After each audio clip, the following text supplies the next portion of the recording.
విషయంపై మనతో మాట్లాడడానికి నాగూర్ బాబు పొలిటికల్ అనలిస్ట్ ఉన్నారు. నమస్తే నాగూర్ బాబు గారు. నమస్తే అండి. ఎస్, మనం చూసుకున్నాం ఈరోజు జిహెచ్ఎంసీ కౌన్సిల్ సమావేశం ఎంత రసాభాసగా మారిందో.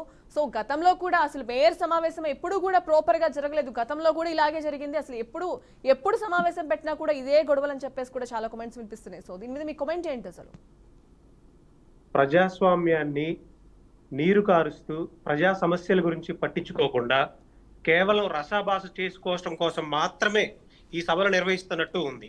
అంత ప్రజాధనంతో అక్కడ ప్రజా సమస్యల మీద మాట్లాడాల్సిన సమయం వచ్చినప్పుడు ఆ సమయాన్ని నిర్వినియోగం చేస్తూ ఆ సమయాన్ని ఉపయోగించకుండా అసలు ఆ సమస్యలను పట్టించుకోకుండా ఆ సమస్యలు ఏంటో వినకుండా వాళ్ళు మాట్లాడతారు అన్నప్పుడు మాట్లాడాల్సిన అవకాశం ఇవ్వాల్సిన బాధ్యత ఖచ్చితంగా మేయర్ గారికి ఉంది.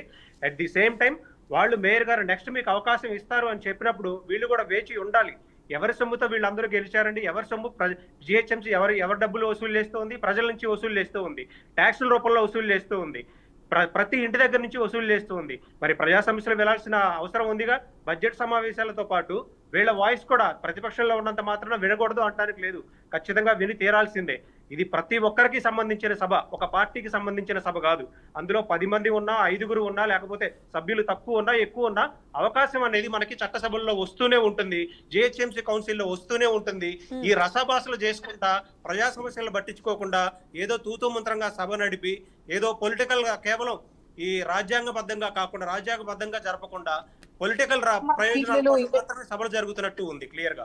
ఎస్, మీరు చూసారు అసలు మేయర్ తీరు సరిగ్గానే ఉందని మీరు అనుకుంటున్నారా? అంటే ఇప్పుడు గతంలో చూసుకున్నాం, ఆవిడ బీఆర్ఎస్ లో ఉన్నప్పుడు కూడా ఏం ఫేవర్ చేయలేదు. ఇప్పుడు కాంగ్రెస్ లో బీఆర్ఎస్ లో గెలిచి కాంగ్రెస్ లోకి వచ్చాక కూడా ఏమీ ఫేవర్ చేయలేదు. సో ఇప్పుడైతే మ్యాచ్ ఫిక్సింగ్ చేసుకున్నారని చెప్పేసి కూడా శ్రవణ్ కుమార్ అంటున్నారు. సో దీనిపై మీ కామెంట్ ఏంటి? మ్యాచ్ ఫిక్సింగ్ జరిగిందా లేదా అనే దానికన్నా కూడా ప్రజలకు జరిగే అన్యాయం గురించి మనం ఇక్కడ ప్రశ్నించాలండి. మేయర్ గారి తీరు అప్పుడు అలాగే ఉంది, ఇప్పుడు అలాగే ఉంది. అంటే మేయర్ తో పాటు సభ్యుల తీరు కూడా ఉండాలి. ఇక్కడ ఒక నియమావళి ఉంటుంది, ఆ నియమావళిని అనుసరించి ఒక డిసిప్లైనర్ గా సభ జరగాలి. ఆ పార్టిసిపేట్ చేసే మెంబర్స్ కూడా డిసిప్లైన్డ్ గా ఉండాల్సిన బాధ్యత ఉంది. అలా డిసిప్లైన్ లేకుండా ఇష్టం వచ్చినట్టుగా మేము ధర్నాలు చేసుకుంటాం, రోడ్డు ఎక్కుతాం అంటే ప్రజా సమస్యలు ఎవరు పట్టించుకుంటారు? ఎప్పుడు వింటారు? ఎప్పుడు వీళ్ళకి వినే సమయం ఉంటుంది? ప్రజా సమస్యలు కదా ముఖ్యం ఇక్కడ. దాంతో పాటు బడ్జెట్ మీద కూడా చర్చ జరగాలి కదా. ఇవన్నీ జరగకుండా ఇది కేవలం ఒక్కొక్క రాజకీయ పార్టీగా మాత్రమే చూసుకుంటే, ఇది కాంగ్రెస్ లేకపోతే బీజేపీ లేకపోతే ఇంకొకళ్ళు ఎవరి వాదన వాళ్ళు వినిపిస్తున్నారు కానీ సామాన్యుడి వాదన ఎవరు ఎప్పుడు వింటారు? సామాన్యుడి సమస్యలు ఎప్పుడు చర్చిస్తారు ఈ సభలో? ఎప్పుడు జిహెచ్ కమిషన్ లో ఈ సమస్యలు ఉన్నాయి చెప్తూనే ఉన్నారు. లైట్లు సరిగ్గా లేవని, ఇంకా స్ట్రీట్ లైట్స్ సరిగ్గా లేవని, ట్యాక్స్లు ఎక్కువగా పడుతున్నాయి అని, రావాల్సిన ట్యాక్స్ల కన్నా ఇంకా ఎక్కువ వసూలు చేస్తున్నారని, ఇన్ని ఉన్నప్పుడు బిల్డింగ్ పర్మిషన్స్ ఇంకా ప్రాపర్ గా ఇవ్వట్లేదని, ఇంకా లంచాలు తీసుకుంటున్నారని, ప్రాపర్ అధికారులు లేరని, ఇన్ని సమస్యలు ఉన్నప్పుడు వీటి గురించి చర్చ జరగాలి కదా. వీటి గురించి చర్చ జరగాలి. బడ్జెట్ మీద కూడా క్లియర్ గా చర్చ జరగాలి. అసలు ఇలాంటిది ఏంటి లేకుండా ఒక సిచ్యువేషన్ క్రియేట్ చేసి అంటే సామాన్యుల గొంతులు కూడా మూపిచ్చేస్తున్నారు.